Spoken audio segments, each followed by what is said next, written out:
I'm Rachel Horgan. Join me each episode as I sit down with a guest co-host covering the latest business stories in the Seattle area. We'll read the news so you don't have to. This is The Weekly.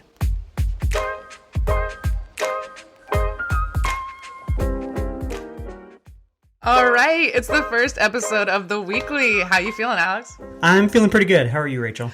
I am excited. This has been a long time coming. It's been a project we've been talking about for quite a while now, so I am excited to finally launch it. Yeah, me too. So I guess before we get into the stories, and we've got some good ones today, what is this? What are we doing? Yeah, let's talk about it. I think since this is our first episode, I want to take a little time on the top to kind of talk about who we are, why we started this, and what people can expect. So why don't you go first? What's your story? Well, my name is Alex Halverson. As you heard in the intro, I'm a tech reporter for the Puget Sound Business Journal, mostly covering Amazon, Microsoft, a little bit of Meta, formerly known as Facebook here and there, and some Google. And I really wanted to do this because, as a journalist, I really value transparency. And, in this day and age, I'd love if people would read my articles, subscribe to our paper, but I know people get their news in a lot of different ways. People get their news through TikTok, through podcasts, through TV, through radio, through newspapers. So I think a big important part of our job is to meet the listener, the reader, the consumer where they are. Mm-hmm. Yeah. Awesome. I'm an independent event producer. I previously was the director of events at the Puget Sound Business Journal. And this was an important project to me because I wasn't a journalist or a reporter, but I worked in the newsroom alongside you. And I heard a lot of the stories. I'd go to lunch with you all and drinks, and I knew what was going on in the news. And then through my role of interviewing honorees on stage, interviewing different speakers, I felt like I had a really good sense of what was going on in the business community without having to sit down and read a paper. Without having to sit down and read the paper front to back. So it was important to me. I want to bring these news stories to the people that maybe don't have the time to sit down and read or don't have the financial means to pay for some of these subscriptions, but still want to know what's going on in their local community. Yeah, absolutely. And it doesn't have to be a replacement. It could be a supplement. We're going to be crediting papers. We're going to be talking about people who break stories, especially in the Seattle area, from the Puget Sound Business Journal, the Seattle Times, GeekWire. There's tons of great journalists out there. And honestly, there's just a lot of news. So we can even act as curators. Say, hey, these are some of the big stories. Go check out this story from the Times this week. Go check out the story that I did. Go check out the story that GeekWire did, the Daily Journal of Commerce. There's so many fantastic news sources around here. So a little bit of what we can do is sort of file you into the good stories. Absolutely. Yeah. We are not writing breaking news here. We are just recapping it and kind of picking our favorites. I know we say we read the news so you don't have to, but the caveat there is but you can. You can and you should. Please still do. But if you don't have time, we're here. So what to expect? We're going to try to keep these episodes. This one might be a little bit longer, but typically it'll be, around 20 minutes. For a short commute, I guess, these days in Seattle. Unless you all want more, if people are clamoring for hour-long podcasts, we'll make do. You know me and a microphone, I can't stop talking. But probably about 20 minutes. We'll go over the top news stories, somewhere between 3 and 7 stories a week. My type A personality would love if it was just top 5 every week, but I'm told that's not how the news works. So this week we have 6 stories for you. We'll go into kind of what happened, what is the story, a little bit of our discussion about it, and then we'll close out. So yeah. One question I do get asked is, will we be doing interviews? The short answer is no. We do want this to be a consistent news update for you every week. The long answer is, in the future, I could see us, having a bonus episode with the CEO of something that we talked about earlier that week, but that's contingent on us getting sponsors. Yeah. See, this podcast could grow, right? Right now, it's a look at what the week that was in the news that happened. But what if we got someone who reached out and really wanted to be interviewed?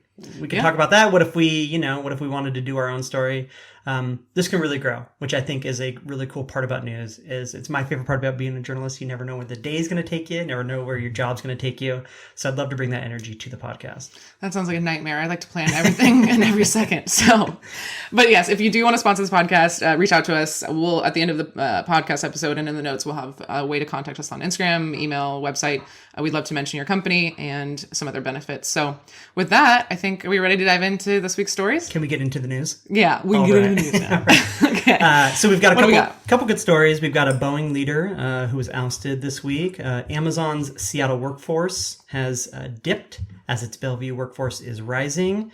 There's a couple good stories about what's happening in the office space. Some of those buildings might not go back to lenders despite the recent news. An Expedia spy camera drama that involved King County Superior Court and the Seattle Police Department, along with a Tacoma-based company that's going to that has already filed for bankruptcy and is going to be liquidated, and what's going to happen maybe to some of your radio stations around town. I'm excited. Let's go. First up, Boeing. We all have heard about the door plug that fell off the Alaska Airlines flight, which was a Boeing airplane coming out of Portland. And what does Boeing do in response to that? They oust their vice president of the MAX program, Ed Clark. So Ed had been there actually for 18 years and took over this program in 2021. And reminder, just from if you remember the 2 fatal crashes, that was 2019. So he took over in 2021 after all of that. What happens now? Yeah, and I just wanted to clarify, I don't know if you mentioned it, but he was the leader of the 737 MAX program at the Renton plant, which is where all of, this is where the problem planes were coming from. The Seattle Times broke the story this week. It was covered by a lot of outlets that they effectively ousted him. The changes were announced in a Wednesday morning email to employees by Boeing's commercial airplanes CEO, Stan Deal, who's based in the area. Boeing itself is not technically a Seattle-based company anymore, but they obviously have a lot of operations here. Right. But yeah, it's this sort of, leadership shuffle that happens after something like this. Boeing's going through a lot right now. It might be too early to speculate, why he's leaving or, the direct reason, but it's not hard to extrapolate that, this is some sort of corporate accountability that happens after this incident. Well, that was my thought. Is this just about optics? Is it Boeing reacting to something, showing everybody that they're doing something? Or was there some real concrete proof of issues with his performance? We may never know. The reporting doesn't say yet, maybe it's possible it's both. They have hired a replacement. Katie Ringgold. Yes. She's the current VP of 737 delivery operations. And like you said, there's some other shifting and shuffling around. So Elizabeth Lund is promoted to VP of BCA quality, and that moves Mike Fleming into Elizabeth Lund's position, heading all airplane programs. So a lot of changes over there. Yeah, and it just sort of highlights this intense scrutiny on Boeing, specifically at the Renton plant, right? Since that blowout. Again, we don't want to speculate too much about why the specific person left or what's happening at Boeing, but there's a lot of spotlight on Boeing right now. I think this shows it. Yeah. Anything else? No, let's move on to Amazon. The story I covered. Story number 2. You're so excited to talk about Amazon. Okay, story number 2. Amazon's headcount falls from, it was peaking at 60,000 employees in 2020. And just to be specific, this is Seattle's employees, not regionally, not statewide, just Seattle. Yes, yeah. With Amazon, you have to be specific because they're now a Puget Sound based company is what they say. But their Seattle workforce, which is pretty much split between the South Lake Union and the Denny Triangle neighborhoods. They are separate neighborhoods. I know some people will say it's all South Lake Union. It is not. Right. But they've had about 55,000 there for the past year or so. In 2020, they peaked at 60,000. And I learned this week that it's dipped all the way down to 50,000. However, still the largest employer in Seattle. So you're still going to have a friend group that has one Amazon employee. You can't escape that. Yeah, the bottom is not falling out on Amazon's presence in Seattle. Really what this shows is Amazon continuing to decentralize their Seattle-based workforce, right? And, before the pandemic, they made this big announcement that they were going to be shifting a lot of operations and, more importantly, a lot of future investments to Bellevue and the broader East Side. And they've made good on that promise. Really, the only investment they've made in Seattle real estate-wise was last year they expanded in the 1918 8th Avenue building. It's an office tower in the Denny Triangle neighborhood. They took over the whole building last year. They occupied most of it. They grabbed another 5 floors. And they told me that was really more of a security issue rather than expanding space for the need of employees. Okay. So in Seattle, their investment since 2018 just hasn't been a lot. Whereas in Bellevue, they've gone from a little under 3,000 employees in 2020 to now they say they're about to hit 12,000. Numerous office buildings have been opened in that time. On the flip side, numerous office buildings aren't being built yet. They've paused a lot of future development. So you're in this kind of awkward situation with Amazon and Bellevue where they want to get to 25,000. They said they're going to get to 25,000. So they're at, just to recap, so they were at 3,000 about, now they're at about 12,000 and their goal is to get to 25,000. Yes. All in Bellevue. Yes. So essentially double their workforce in Bellevue. However, they've recently opened 2 new offices, the Dynamo and the Sonic offices right in downtown Bellevue. And they have no more space to move into until they restart construction. So you might see that headcount kind of stagnate unless they maybe grab some more office space. So why Bellevue? I saw in the article that they're saying more space, business-friendly environment, attracting talent, etc. Is that just code for better taxes, less taxes? Their framing has changed a lot over the years, Yeah. specifically as they've gone through a CEO change. Okay. Pre-Andy Jassy, who's the current CEO, you had Jeff Bezos, the founder and the CEO.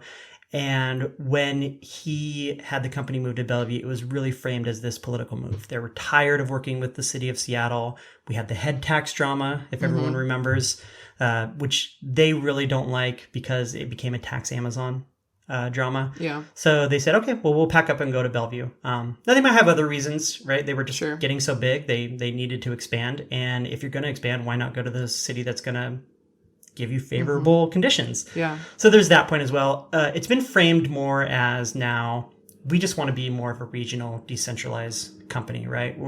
As we grow, we want to spread everywhere in this region. Yeah. And kind of, again, like, what does this mean for Denny Triangle going? Are those office buildings going to be taken up? Do we know? Do you have a speculation? Yeah. So in the short term, you're probably going to see the value of those buildings dip a little bit, right? You've gone from single tenants that were Amazon, which, is one of the best tenants you could have. They have great credit. They have a ton of cash. Like, who wouldn't want Amazon as a tenant? Now, those are really nice spaces, but they're getting completely empty. However, one of the buildings they left, it's the West 8th Tower. It's on Westlake Ave in the Denny Triangle. Amazon left it in April 2023, and they occupied about 80% of it, a little under 80%. So that was a huge drop in occupancy for that building. However, the owner, Kilroy Realty, one of their executives said during their latest quarterly earnings that there's been some interest in the tower. 2 tenants are looking to take up some of the space. So what this shows is, okay, it sounds really bad when one of these big tech companies moves out of an office, right? Amazon moving out of the Denny Triangle, Microsoft leaving a bunch of space in Bellevue, right? When they've left those towers, it's been, oh my God, the sky is falling. But we are seeing some tenant interest, if not demand. Love it. I know you could talk about Amazon all day, but we still can, because our next one is about office building owners. So it's related. Do you want to tell a little bit about this one? Yeah, my colleague Rick Morgan had a great cover story in the Puget Sound Business Journal last week, basically about these office markets are struggling, right? The downtown office markets, some of the suburban office markets. People just aren't going to the office as much as they were in 2019. People are coming back slowly, but there's just less need for space. So you're having companies either let leases lapse. They're not taking as much space. They're not taking new space. So vacancy rates are just rising, right? And vacancy rates are when a building is just, there's not anybody in it. So that rising lowers the value on a building. Right. And if there's no lease, then that means the landlord isn't getting rent checks. But that landlord still has to meet these loans. So there's been predictions, there's been coverage around the country that, some of these loans are going to go back to the bank. Well, we're hearing that banks maybe aren't going to take them back as quickly as we thought. Yeah. So in this article, specifically WaFd and Home Street were interviewed, and they were saying that they're still pretty hopeful. And, they talked a lot about the potential for foreclosure, repossessing it. And part of it, yeah, sure, the banks are being nice and believe in these companies and think that things are going to turn around. But also there's a financial gain for them, because we're at a place now that if they took it over, it's not the same as home ownership property. I've learned that there's another company they have to manage. It's just a whole process to take it over. And on top of that, when they go around to sell it, basically the value of that property is less than the outstanding loan balance. And that's called a negative equity. So it doesn't financially even make sense for them to do it. No, and you talked about hope. And, there is hope. There's a little bit of doom and gloom in a lot of these spaces, but Amazon moving out of, Amazon, for example, or Microsoft in Bellevue means that the rents are going to drop a little bit for these smaller firms, these startups, these out-of-state companies that really wanted to be in these downtown cores, wanted to be near the talent pool that can get in for cheap now.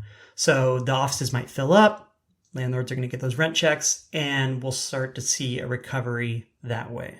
Yeah. I think the big question that a lot of this brings up is, are we chasing an unrealistic goal? Are we trying to get back to this 2019 commercial real estate world, Or is it just going to be less office buildings? Like there's less phone booths these days, like, should we just try and find a different, goal or expectation? Kids in the future are going to be, what's that? It's an office tower. It's an office building. The office buildings will probably always be around. Like Sure, CRE but less. Yeah, absolutely. CRE controls everything around us, right? Oh boy. That's something I learned more and more in this job. But the office buildings are so weird because they're just huge and they're not as malleable, especially in Seattle, which has a lot of newer office spaces, really nice. They call it Class A space. Class A office towers are your classic, new, nice builds, comfy offices, great amenities. They're close to transit lines a lot of the time, so they're easy to get to. They have nice parking garages. The ones with the gyms, I like to say. Yes. And so usually in Seattle, that means a Starbucks at the base. The true, yes. Right. Those are going to be ones that are less flexible, right? Because one, they don't want to get rid of them. Right. And two, they're hard to make, the trend right now is what can we make every office into residential? That's just not as easy, especially for these new builds. It's easier in old buildings. The plates are able to get broken up better, but the way the core of these buildings are built now, they just don't really make for residential. Yeah. I think it's a common thought, like for people who are maybe not in the industry, to be like, well, change it to an apartment complex, change it to a school, change it to a park. Yeah. But you have a lot of apartments with no windows. And nobody wants that. In reality, it doesn't quite work like that. No, so what you're going to see is, these other properties, maybe smaller office buildings in neighborhoods that are on the outskirts of downtown. Maybe those get knocked down and turned into mixed use or residential. Older buildings, like Pioneer Square has a couple that could be turned into residential that have been office buildings for a while. And what that'll do is, classic supply and demand. That'll make the demand for these office towers rise up. So you might find an equilibrium there. But like you said, we're probably not going to get back to a point in 2019 where everybody's going into the office 5 days a week. I don't go into the office 5 days a week. Right. I go 3 days a week, right? Yeah. And, hybrid work is up. Fully remote work is trending down from where it was in the pandemic where everybody was remote. But in-person, full 5 days a week is down as well. So again, it's that equilibrium. Yeah. It's that 2 to 3 days a week, maybe every Monday, Tuesday, Wednesday, maybe every Tuesday, Thursday, Friday. Who knows? But we'll keep an eye out on how this progresses with the banks not foreclosing properties and if that changes. I'm excited for our next. This is what our third one, fourth story. One, two, three, 4 stories. Okay, I'm excited about this one. I shouldn't say excited, actually. This is just like a juicy It's an interesting story. Yeah. When it pulls a lot of threads, right? Yeah. Okay, so GeekWire breaks this story. This is about Expedia, but I want to set the scene a little bit. If you don't remember, in the fall of 2019, Expedia moves their massive headquarters from Bellevue over to the Seattle waterfront. They spend $900 million on this. It's 40 acres. It's massive. It's beautiful. It's designed by ZGF architects. So as we were talking about earlier, like they didn't just move into an existing space. Right. And 40 acres, 950 square feet. So this massive thing. And unfortunately, again, fall of 2019, 2020 happens. They can't use this office space. So poor timing. And then flash forward to 2022, they're now requiring employees to come back, et cetera. The story is that, this employee was in a bathroom. I call it a oneer. I don't know what you call it, but it's basically you open the door and it's just one toilet, one sink. You're in there by yourself. I've never heard oneer. I am realizing... They just call it a restaurant. I don't know. I think in the articles they call it like a non-gender, all-gender. I don't know, but to me I call it a oneer. So that's what I'll be calling it. So this employee goes into this oneer bathroom and sees this device underneath the sink and is like, okay, what is this? Goes to security. But I want to be clear here that the Expedia hires a third-party security company called Securitas. Securitas? Yeah. Securitas, yeah. Which a lot of people do, right? A lot of people. Amazon used to contract with Allied Universe. I don't know who they contract with now. Microsoft contracts with other companies. So it's really common for these big companies to contract out security. Yeah. And this is an important part of the story. So the employee goes into the security and says, hey, this is suspicious. And security is kind of like, I don't know. I think it could be like extra batteries for soap, or it could be a music device. Music devices. Like what? This is what's in the affidavit or whatever. So the security doesn't really do anything because they don't know what it is. The employee goes home and the next morning the employee comes back to the bathroom to like make sure it's gone, and it is gone, thinking that security took it out. But what really happened is the man that had installed these spy cameras, which is what it was. Allegedly. Sorry. Yes. I'm a former crime reporter. Gotta be careful. Had gone in to take them out because he feared he was being caught. So this is back in December. So nothing happens. Then a month later, around January, I think it is, a different employee sees these spy cameras in that bathroom and goes to security. But this time they talk to security and security calls SPD, and it's all, kind of spirals from there. So what happens next? Yeah. And just to clarify, SPD is Seattle Police Department. Thank you. The police arrested a 42-year-old man, Expedia Group employee in connection. Well, X now. X now, yes. Yeah. An important detail. Arrested him in connection with voyeurism because of these cameras, and he's since been charged by King County Superior Court. And the campus shut down for a few days. Yeah. Well, makes sense. I'd like you to check a few other places for cameras. Right. I mean, we don't know. So I'd love to hear your perspective from, obviously this is a crime story. That's not what we're going to be talking about here. Right. It's going through the normal things. He was arraigned. He pleaded not guilty. The very common things that happen in a court case.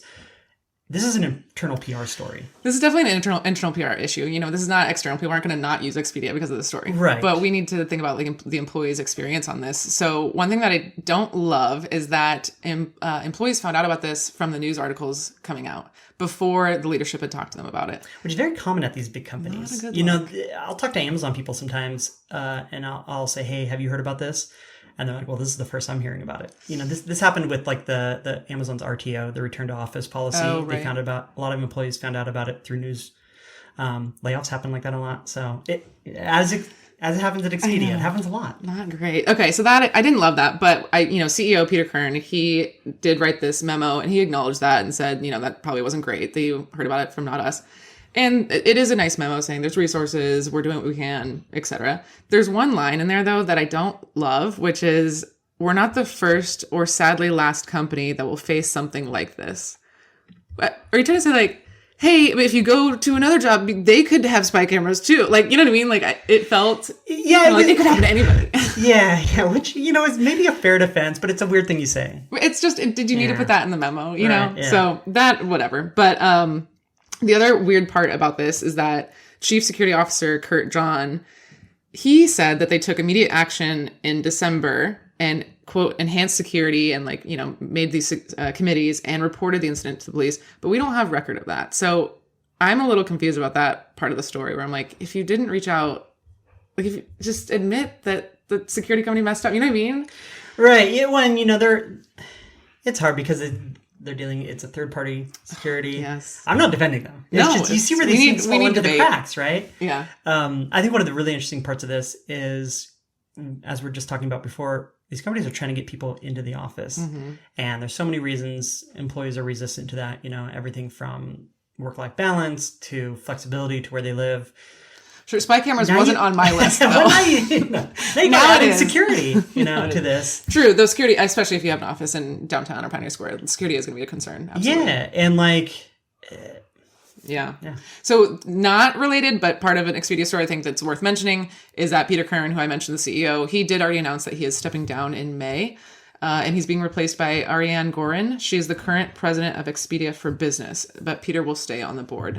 So that leaves him he's a 4-year term for Peter. So he came in about 2020 and leaving in 2024. Is that a short amount for a CEO of this size of company, or what do you think? I don't know. It's hard to tell because CEOs can range from the founder of a company and then they went public and he stays on as CEO for 20 years, or CEOs can last a year. Who knows in this world? I think what's interesting about Peter, and this is, again, unrelated to the spy camera story, he announced his retirement. Not retirement, he announced he was leaving the company before the news broke. But he assumed the role in April 2020, which, I don't know about you. He's probably just tired. He's like, listen, right. I made it through working for a travel company in 2020. Travel shuts down around the world. It's yours. He assumes the role. He had been in the board 2 years before that, not with the company in an executive role, but on the board of directors. And he's really been credited for rebounding the company. They had a lot of disappointing earnings before the pandemic and the quarters leading up to it. And they've done really well recently. They recently reported 10% growth in both full year and fourth quarter revenue for 2023, which coming out of the pandemic for a travel company, that's pretty good. Yeah. All right, we've got 2 more stories for you on this episode. So the 5th story for you is the Harbor Custom Development Company based out of Tacoma. They are not having a good day. No, they've fallen on hard times. They announced 2 months ago that they're filing for bankruptcy. So, timeline-wise, founder and CEO Sterling Griffin, he launches the company in 2014. He goes public in 2020, and then starting early last year, so 2023, 3 years after going public, he cuts 40 employees, over half their workforce, and starts selling $7.5 million in equipment. So that things aren't going well by 2023. And then files for bankruptcy just recently. So, yeah, what's going on there? Do you think? Well, they've even said it. They're gonna wind down operations, which means shut down. They're gonna voluntarily liquidate all their assets and portfolio. They've grabbed a New York City based LLC to manage the sale of their whole portfolio. So everything's getting sold off. And that portfolio includes, apartment complexes in Mason County, Kitsap County, Pierce County, a lot of these sites. And there hasn't been an auction scheduled yet, but there have been stalking horse bids. Okay. And for our listeners, what's a stalking horse Yes. bid? Basically, stalking horse bids are these firms or companies or private equity firms, what have you, that have said, okay, once the auction goes or once these things are for sale, this is our offer. And they'll probably get it unless someone comes in and blows them out of the water. But basically, it's like a pre-order. A pre-order. I'd like to pre-order this apartment building. I don't have a lot more to say that. My only thought was about the impact of a company going public. I think that's a whole separate podcast, but I do think it's interesting that they went public in 2020 and started to fail pretty quickly afterwards. But there's so much more pressure when you're public. You've got to respond to shareholders. You have these insane things you have to hit. You have to keep that value. You have to keep that revenue growth. And, it's just been a hard time for a lot of these sort of mid-sized companies right now. We just saw another Seattle company for different reasons go, eschew bankruptcy, but get liquidated. Zillow. Right, yeah. Last month, they're selling everything off. I don't know if you keep track of WARN notices. But can't say that I do. There are these state filings that give you notifications of layoffs or closures. Okay. And over the past few months, there's been a lot of layoffs and closures. So yeah, these small to mid-sized companies are hurting right now. Let's just keep it positive here and talk about another bankruptcy. I love it. So our last story is Audacy. Why don't you take that one? Yeah, Audacy is a Philadelphia-based company. So you might ask, why are we talking about a Philadelphia-based company? Why are we company? talking about? This is a Seattle-based news. Thank you. I haven't gone crazy. No. You might have known them before 2021 locally as Entercom. They own a lot of the radio stations around here. A lot of the big genre-based music radio stations. The Sound, which is like soft rock. They own the End 107.7, which is always playing in my car in high school. I didn't know that. Okay. The Wolf, which is a country station. Hot 103.7, which is contemporary hip hop, R&B, and then KSW The Rock, which is Seattle's local rock station. So they own over 200 nationwide, but 5 here. Yeah, and fairly big, parts of the dial. And so they filed for bankruptcy. And then after they file for bankruptcy, they have to come up with a plan of what they're going to do. And so they have this plan that was just approved by the bankruptcy court judge. And the plan is basically to have a bunch of lenders come in and bail them out of pretty much, not all their debt, but a lot of their debt. And the biggest donator, or not, I shouldn't say donate, the biggest lender is the Soros Fund Management, which is a firm run by billionaire George Soros. Yes. Yeah. It's one of those things where the debt's going to be reduced. Existing shareholders are not really going to be left with anything to show for their investments. Mm-hmm. But the large creditors are going to be repaid with stock in the restructured company. So it's not the same as Harbor Customs, just basically shutting down, winding down, liquidating everything. This is really restructuring, reorganizing. Again, you never want to speculate about what that's going into, but, usually that comes with cost cutting. That comes with, all the things associated with cost cutting. Yeah. The interesting part of this story, I think, is that these lenders come in, save the company, but the lenders now become the new owners, and they can choose to keep the current board and the management. They can change the management. They can do whatever they want. And that, to me, this is a hot take, but I don't always think that the person with the most money is the smartest person to make all the decisions in all these situations. Sometimes, sure, but that worries me a little. Welcome to American capitalism, Rachel. I know. This is the way the world works. But yeah, we just get into these situations where billionaires are taking over media companies. Again, a separate podcast episode. But I'll be curious to see what happens. But regardless of what they do with the leadership, whoever comes in is going to have to make some changes to the business model and cut some costs because they still need to be profitable. Yeah, and it's not something that came out of nowhere for Audacy, right? They've kind of struggled since 2017, when they acquired CBS Radio. And it made Audacy huge. It made them the second largest radio station operator in the country. Mm-hmm. They made huge investments into podcasting because, I hear podcasting's all the rage. I hear everybody. Podcast. Yeah. God, anybody with a microphone starts a podcast. The Puget Sound Business Journal, actually, not the Puget Sound Business Journal, our sister paper, the Philadelphia Business Journal, reported that critics said management did not move aggressively enough to cut costs and pare down debt as advertising revenue failed to rebound. Very classic media tale. And since the CBS deal was announced in 2017, Audacy's stock price has plunged from $17 a share to 11 cents. And the stock has been even delisted last year by the New York Stock Exchange, which is not good. Yeah. Well, I'm curious to see how the company turns around. Yeah, and locally, I know a lot of people who listen to these radio stations. Yeah. So hopefully they stick around. Yeah. Okay, well, those are our 6 stories for this week. I do want to give a shout out. If you want to follow us on Instagram, we are at The Weekly Seattle. And if you go there, you'll see some promo photos Alex and I did. I've never been in a photo shoot, and I have so much respect for models now because my cheeks were sore. But we did that. We shot that at Kamp Social House in Madison Valley, owned by my good friends, Katie and Marcel. So I wanted to give them a shout out because they let us come into their space and take it over to do that photo shoot to help plug our podcast. Yeah, it was great. Really enjoyed the space. I'll be going there outside of a photo shoot just to enjoy it. Awesome. So yeah, again, if you want to sponsor the podcast or if you have questions or feedback, the negative feedback can go to Alex. The positive one can go to me. Used to it. You're used to it. I work in hospitality. I need everybody to love me. But you can email us. It's going to be listed. You'll hear it on our outro. You can also DM us on Instagram, or you can check out our website at, I almost said www, but we don't need to say that anymore. You can check out our website at theweeklyseattle.com. So thanks again for joining us, you guys, and we'll talk again soon. Thanks, Rachel. Thanks, Alex. This has been The Weekly. Make sure to check back next Sunday for the latest local business news. We love listener feedback, so if you have any story suggestions, comments, or complaints, email us at theweeklyseattle@gmail.com. We'll see you next time.